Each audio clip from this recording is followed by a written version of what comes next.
Hello everyone, Skies Rose here, back with another video. Today's video, as you can see by the title, we will be reading Chapter 5 of The Wild Robot. Now I did look at the chapter to see how long it is. It is about like a page and a half long, so this should take a little bit longer, but if you have been enjoying this series, please subscribe and leave a comment down below to see more of this content.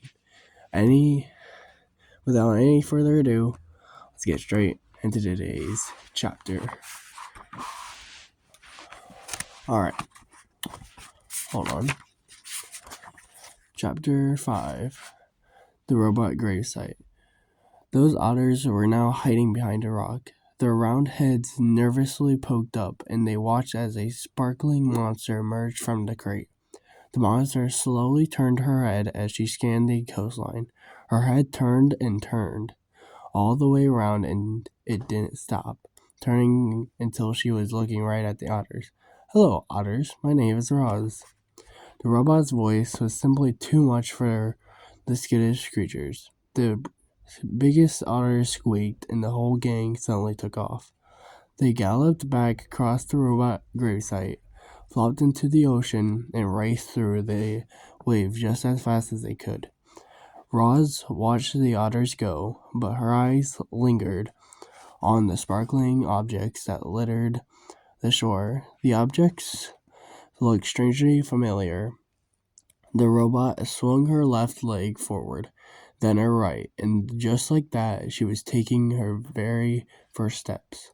She stomped away from her crate and over the rocks and through the gravesite until she was standing above a broken robot body. She leaned in and noticed the word Rosum lightly etched on the torso. She noticed the same word on all the torsos, including her own. Roz continued exploring the gravesite until a playful low ocean wave washed over the rocks. She automatically stepped away from it. Then a bigger wave sloshed toward her. She stepped away again.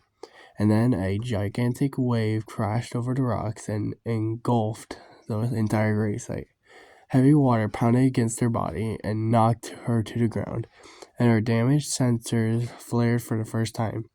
A moment later, the wave was gone, and Roz lay there, dripping and dented and surrounded by dead robots. Roz could feel her survival instincts, the part of her computer brain that made her want to avoid danger and take care of herself so she could continue functioning properly. Her instincts were urging her to move away from the ocean. She carefully got to her feet and saw that high above the shore, the land was bursting with trees and grasses and flowers. It looked lush and safe up there. It looked like a much better place for our robot. She had just one problem: to get up there. She would have to climb the sea cliffs. And that is where we'll stop for this video.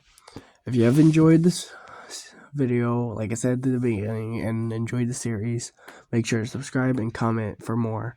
And as always, at the end of the video, that what I say, stay 6'7".